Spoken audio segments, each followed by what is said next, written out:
নওবেকি বাংলাদেশের দক্ষিণ পশ্চিম প্রান্তে সাতক্ষীরা জেলার শ্যামনগর উপজেলার এক শান্ত স্নিগ্ধ জনপদের নাম নওবেকি। প্রকৃতির অপার সৌন্দর্য আর মানুষের সরলতায় গড়া এই জনপদ যেন এক জীবন্ত কবিতা। এই জনপদের মাঝ দিয়ে বয়ে চলেছে খোলপেটুয়া নদী। এই নদী এই জনপদের প্রাণধমনী। নদীর স্বচ্ছ জলে আকাশের নীলিমা প্রতিফলিত হয়ে তাকে যেন এক অপার্থিব নীল রঙে রাঙিয়ে তোলে। ভোরের আলো আর সন্ধ্যার রঙে নদীটি হয়ে ওঠে এক একটা জীবন্ত চিত্রকর্ম। এই নদী শুধু সৌন্দর্যের উৎসই নয়, এটি এই জনপদের মানুষের জীবন জীবিকার প্রধান ভরসা।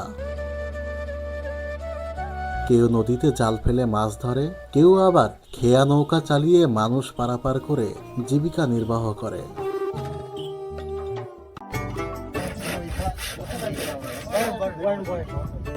নদীর ঢেউয়ের সঙ্গে জড়িয়ে আছে তাদের হাসি কান্না আর বেঁচে থাকার গল্প। নওবেকির ওপারে পাখিমারা গ্রাম,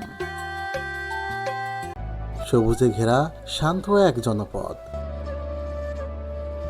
বিস্তীর্ণ ফসলের মাঠে গবাদি পশুর অবাধ বিচরণ, চারপাশে সবুজ অরণ্য আর মানুষের আন্তরিকতায় ভরা এক সহজ সরল জীবন। নওবেকি নামটির মধ্যেও লুকিয়ে আছে এক গভীর ইতিহাস। খোলপেটুয়া নদীর 9টি ভাগ থেকেই এই নামের উৎপত্তি। নদী আর জনপদ যেন একে অপরের পরিপূরক। তবে সময় বদলেছে, প্রকৃতির সঙ্গে লড়াই করে নোনা পানির এই অঞ্চলে মানুষ আজও টিকে আছে সংগ্রামের মধ্য দিয়ে। কিন্তু তাদের হৃদয়ে রয়েছে এক অদ্ভুত প্রশান্তি, এক অমলিন সুখ, যা শহরের কোলাহলে খুঁজে পাওয়া যায় না।